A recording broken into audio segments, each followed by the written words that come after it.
आदाब, नमस्कार। आप देख रहे हैं एटीएन इंडिया और मैं हूं आपके साथ रैयान अहमद। अभी हम मौजूद हैं उस जगह पर, उस धरती पर जिसके पास से तो आप गुज़रे होंगे अगर आप राजधानी पटना में रहते हैं तो। मगर आपने कभी गौर से नहीं देखा होगा, ना ही कभी ध्यान दिया होगा। अगर देखा भी होगा तो जानने की इच्छा नहीं की होगी और ना ही जानना चाहा होगा। डाक बंगला चौराहे पर और डाक बंगला चौराहे पर ही जैसे ही आप स्टेशन रोड की तरफ जाते हैं तो आपके पास से ही एक बड़ी हवेली गुज़रती है। पर हम आपको दिखाना चाहेंगे कि ये वो हवेली है जिसका नाम है रिजवान कैसल इसको कहा जाता है। और इसके बारे में आज हम आपको हिस्ट्री बताने वाले हैं कि आखिर इसका क्या कुछ इतिहास रहा है, क्या किस तरह से इसको बनाया गया और उसकी खूबसूरती क्या है और सरकार की नज़र इस पर कितनी है और कौन कौन इसको लेने के लिए दावेदारी करता है। इस इमाम पैलेस को जो बनवाया गया था 1920 में सैयद हसन इमाम के द्वारा बनवाया गया था। ये स्कॉटिश आर्किटेक्चर के द्वारा बनाया गया था, स्कॉटिश आर्किटेक्ट ने बनाया था। और साथ ही जब हसन इमाम इंग्लैंड से बैरिस्टर बनकर लौटे थे तब उन्होंने इस बिल्डिंग को बनाने का सोचा था। रिजवान कैसल जो कि एक पुरानी बिल्डिंग मानी जाती है, एक पुराना धरोहर माना जाता है। इस रिजवान कैसल के हम आपको बात बताएं तो आप इसकी दीवारों को देख सकते हैं कि किस तरह से इसकी दीवार जो है वो बनी हुई है। साथ ही पूरी तरह से ये रिजवान कैसल जो है वो अब नस्तो नाबूद होते हुए आपको दिख रहा है, पूरी तरह से बर्बाद होते हुए आपको दिख सकता है। आपको बता दें कि इस रिजवान कैसल की जो खासियत है वो 123 कट्ठे में ये रिजवान कैसल बना हुआ है। अगर हम आपको कोई फिल्म नहीं दिखा रहे हैं, हम आपको ये तस्वीरें दिखा रहे हैं कि सच में कुछ ऐसी बिल्डिंग्स भी है कि ये बिल्डिंग जो रिजवान कैसल के नाम से मशहूर है और इमाम पैलेस भी इसको कहा जाता है। स्कॉटिश आर्किटेक्चर के द्वारा इस बिल्डिंग को बनवाया गया है, स्कॉटिश फॉर्मेट में बनाया गया है। और इस बिल्डिंग के आप जब रेलिंग्स को देखेंगे तो जो है वो लकड़ी के रेलिंग्स बनाए हुए हैं। और साफ तौर से आप एक चीज़ अंदाज़ा लगा सकते हैं कि जब पुराने ज़मानों में जब मकानें बना करती थीं तो किन सारी चीज़ों का पूरी तरह से यहाँ पे एहतमाम किया जाता था, किन चीज़ों का जो है कि लोग जो है ख़ासा ध्यान रखते थे। साफ तौर से एक चीज़ और आपको ध्यान देने की ज़रूरत है कि इसकी दीवारें जो हैं वो बहुत ही सख्त दीवारें हैं। मगर इन दीवारों के बारे में आपको बताएं तो अब ये कहीं ना कहीं बिहार के पटना की राजधानी पटना के नक्शे से लुप्त करने की पूरी तरह से कोशिश की जा रही है कि क्या कुछ हालत हुई है दीवार की। ऊपर से जो दीवार है वो पूरी पपड़ियाँ खा करके दीवार जो है वो अब ध्वस्त होने पर आ गई हैं। और नीचे का आप तस्वीर देख सकते हैं कि पूरी तरह से बर्बाद हो चुका है। पूरी तरह से पान और गुटखे के जो हैं वो यहाँ पर थूके हुए आपको मिल सकते हैं। बल्कि ये जो पुरानी हवेली है इसकी हिस्ट्री जो है वो बहुत ही पुरानी है। हालांकि राजधानी पटना और बिहार के लोगों को इस बिल्डिंग्स के बारे में, इस बिल्डिंग के बारे में, इस इमाम पैलेस के बारे में नहीं पता होगा। मगर हम आपको अपनी स्टोरी में पूरी तरह से दिखाने की कोशिश करेंगे। क्या हम इस इमाम पैलेस के अंदर जब आए तो हमें ये देखने को मिला कि यहाँ पर था के लोग, पुलिस प्रशासन व्यवस्था के लोग हैं, जो बीएमपी के जवान हैं वो यहाँ पर रहते हैं। उन लोगों को यहाँ पर रहने के लिए जगह दिया गया है। और यहाँ पर जो है कि अंदर चलेंगे, हम अंदर चल करके आपको कुछ ऐसी भी तस्वीरें दिखाएंगे जो आप देखकर यकीन नहीं करेंगे कि पुराने ज़माने में जब घर बना करती थी तो इन सारे चीज़ों का भी, छोटे छोटे चीज़ों का भी पूरी तरह से ध्यान रखा जाता था। जी, अभी हमारे साथ मधुकर जी हैं जो कि बीएमपी में जवान हैं। वो कुछ हिस्ट्री हमें बता रहे थे तो उस हिस्ट्री के बारे में उनसे जानना चाहेंगे। क्या कुछ हिस्ट्री रही है आपकी? इसमें हमारे बाबूजी लोग ये लोग कहते थे कि टुडू इमाम, लेडी इमाम और सुल्तान पैलेस ये बहुत बड़े जमींदार का घर था।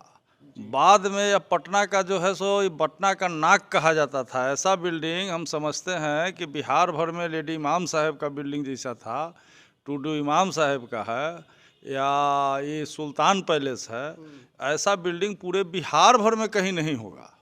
है इसमें बाबूजी लोग हमको बताते थे, या हम लोग भी जब बड़ा हुए थे तो थोड़ा सा घूमने आते थे। इसमें नाचने गाने का, आग तापने का, सभा करने का, भोजन करने का सब अलग अलग व्यवस्था था। एक समय पटना में यह नाक शान कहलाती थी, टुडू इमाम साहब, टुडू इमाम साहब। बाद में कुछ दबंग लोग इसको चाहते थे कि हम हड़प ले, कुछ बिल्डर चाहे कि इसको हम हड़प ले। तो जमाल रोड में एक वकील साहब हैं, वही इनको खबर किए और ये कहाँ से कहाँ पैरवी लगाया कि तुरंत जो है सो इस फोर्स के हवाले हो गया और कोर्ट जो है सो इसको अपने कब्जा में ले ली और सरकार इस पर देखने लगी। उसके बाद से ही बिल्डर उल्डर और जो दबंग लोग थे, कौन दबंग लोग थे? कुछ नेता में थे जो दबंगई से बहुत लोगों का ज़मीन वगैरह हड़पे उड़पे हैं। अब वो लोग क्रिमिनल टाइप के आदमी हैं, हम लोग उसका नाम लेंगे, पुलिस प्रशासन के हमनी आदमी हैं।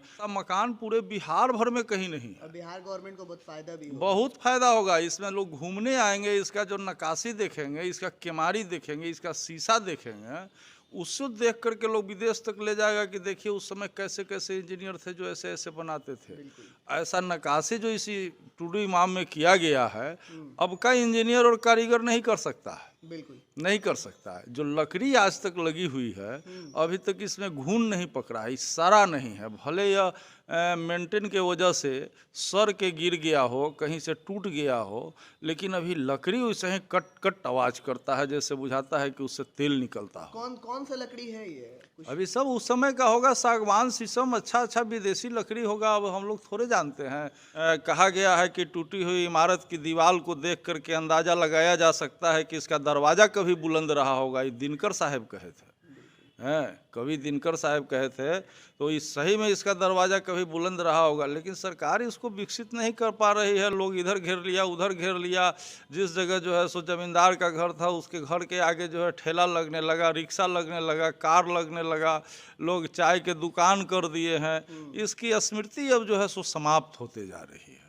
अब इस पर कोई नज़र नहीं दे रहा है। रहेंगे तब तक इस पर आक्रमण नहीं होने देंगे हम लोग। इसको हम लोगों के सामने में अगर कोई कब्जा करने आएगा, आप लोगों को भी मतलब अच्छे से नहीं रखती है, मतलब गंदगी में है हम लोग रहते हैं, बहुत क्रश कर करके कैसे कैसे। सफाई होता है यहाँ पे? ना, ये सब कुछ नहीं। अपने से सफाई कीजिए, अपने से रहिए, अपने से बनाइए, कहीं से कुछ नहीं। कोई कोरोना वरोना में कोई दवाई के छिड़काव उड़काव ये सब यहाँ नहीं। यहाँ तो हम लोग पुलिसकर्मी खाली रहते हैं, नीचे होम गार्ड के लोग रहते हैं, कुछ साहेब सुबह के ड्राइवर रहते हैं, कुछ साहेब सुबह के यहाँ के माली रहते हैं, कुछ घर में जो साहेब के काम करते हैं वो लोग रहते हैं। हम लोग इसी तरह से इसमें सोते हैं, बैठते हैं, यहाँ से ड्यूटी करते हैं और ड्यूटी सब करते हैं।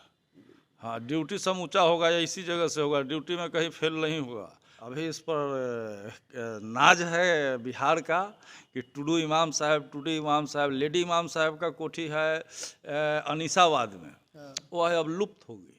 वो भी ये एक रूम जहाँ पे आप देख सकते हैं कि ये बीएमपी के जवान अभी यहाँ पर रह रहे हैं, मगर आपको इसके बारे में बताएं कि हो सकता है कि एक बहुत बड़ा ये हॉल है। पिछले दिनों में जब हसन इमाम साहब यहाँ रहा करते थे, तो हो सकता है कि यहाँ पे वो खाना खाते हों या फिर यहाँ पे मनोरंजन के लिए ये हॉल बनाया गया हो। तो ये सारी जो तस्वीरें हैं वो अभी ये बयां कर रही हैं कि अभी जो हमारी हिस्ट्री है, जो इतिहास है, वो कहीं ना कहीं अब लुप्त होता हुआ नज़र आ रहा है, क्योंकि सरकार की नज़र अभी तक इस बिल्डिंग पर पूरी तरह से नहीं पड़ रही है। ये जो खिड़कियों पर आप देख रहे हैं, जो नक्काशी की गई है, जो जिस तरीके से, जिस स्टाइल से इस खिड़की को बनाया गया है, वो स्कॉटिश आर्किटेक्चर के द्वारा और स्कॉटिश स्टाइल में बनाया गया है। जो इसकी जो नक्काशी की गई है, आप रेलिंग का आप देख सकते हैं कि रेलिंग जो है वो किस तरह से बनाया गया है स्कॉटिश फॉर्मेट में। बार बार मैं कह रहा हूँ कि स्कॉटिश फॉर्मेट में ये बनाया गया है, स्कॉटिश स्टाइल में बनाया गया है। इसका जो बनाने का जो तरीक़ा है वो एक अलग ही तरीक़ा है। आप अगर पूरे बिहार में अगर घूम जाएंगे, अगर इस तरह की अगर आप बिल्डिंग कहीं देखना चाहेंगे तो आपको ये बिल्डिंग देखने को नहीं मिलेगी। और इस मकान के, इस बिल्डिंग के चारों तरफ एक एक टावर बना हुआ है।